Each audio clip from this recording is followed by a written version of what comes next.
All right, so for final UI design, right, I mentioned creating a design system.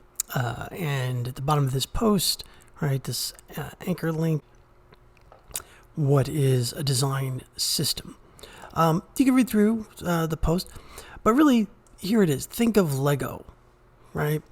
And I'm going to just go through a post, and that post that I'm looking at is this one here. What is a design system from Forum 1? She does a really nice write-up of it. So let's just take a look.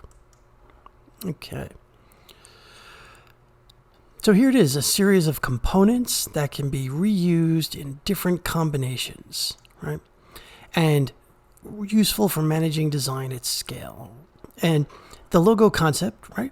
They all fit together. There's enough consistency that you can tell that they're all part of the system, but you can combine them in countless ways to make countless objects, but all the objects look like they're made of Lego, right? They look like they're part of the system. And that's the way to really think about components in a digital product. All the pieces will have their own individual integrity and do a specific task, do some specific item. And when you combine them together, it gives everything a cohesive, consistent feel. Okay. Talks about the example with Taco Bell, 8 ingredients, mix them up however you like. Design system, it will also be called different things, right, in the literature. So you may hear it called a pattern library, modular, these are all very commonly used. They're all talking about the same thing, right? A way of normalizing, organizing, and making consistent parts of a complex system that can be used and put together to create increasingly complex pieces. Okay. What's the benefits for them? Scale, consistency, efficiency, teamwork, right? You can use them to build up really well. Consistency, all the buttons are the same size, all the type is the same size, right? For the headlines or the whatever, icons are everything is lined up. And this system also includes, for digital products, the code behind them, right? So in the same way the designers don't want to have to redesign the sign-in button every time, the developers don't want to redevelop it either. So the systems include both the UI and the code so that oftentimes you can prototype really quickly, have the work look very real and sophisticated because the code and the designer together, and that can be used, rather than going all the way through the whole process of design and put it in all the pieces. So, okay, and she links to, a whole bunch of ones that you can take a look at. So the next subject is this thing called atomic design, and atomic design was one of the first very popular ways to think about this problem. And his write-up, he has a free book. Brad Foster's wrote this stuff. I think it's really great for explaining how this works. So let's just take a look at that. So, all right, and again, not designing pages, designing systems of components. Right?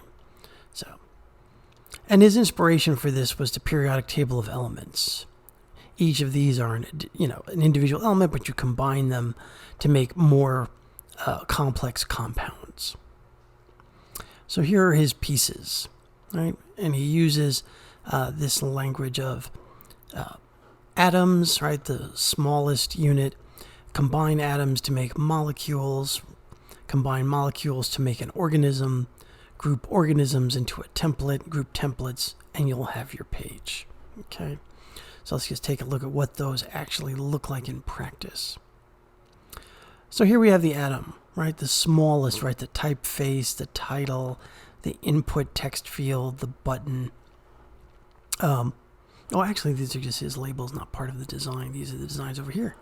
Right, the simplest pieces. The molecules, you combine the pieces, and now you have the search field, right? And then that becomes a unit. And every time you need a search, this is what you put in. You don't put the text field without the button and without the title.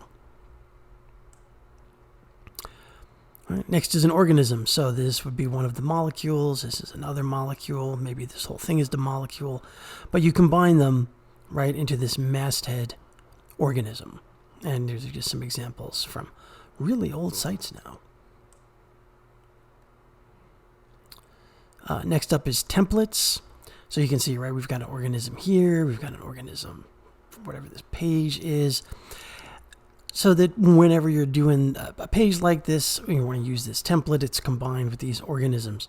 If a change had to be made, like to the button, you can update the atom, and then anything the atom is used in, it will sync and update everything else that's built using it and upon it. So really powerful to sort of keep things consistent and leverage the work done earlier in later phases.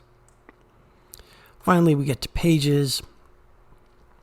And pages also include a specific instance of the template where real content, real data has been connected, and it's running someplace, right, on the site. So we're done with that. You know, I've linked up to, again, some system tuts if you're working with Figma, where they actually design systems in Figma. That's fine for you. We've looked at this article. And I've just included some links to a few more descriptions, right? Just look at them quickly. Understanding the atomic system really quickly. Right, the best practices for work with Figma and making components, styles, sort of shared libraries. And these practices carry over into other applications as well.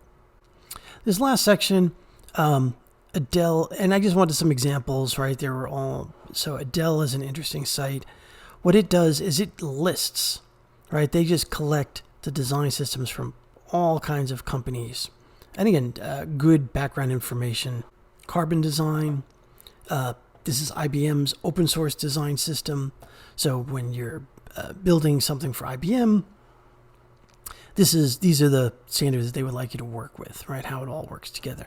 And they go through all their stuff, how to design, develop, contributing, guidelines, the components, patterns, all this stuff. So very similar to, like, you know, Google Material conceptually, or the Apple user interface guidelines. It's all the same problem. I've just linked to a couple. So this was Atlassian's, you know, how they sort of handle it, right? A little different feel, but all the same problem, right? All the same problem: color, iconography, typography.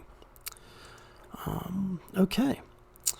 So as you're working on your project, right, think about how you can standardize, make your stuff consistent. Again, think Lego. And that's all we got for now. Use the resources as you see fit, and we'll see you in the next one.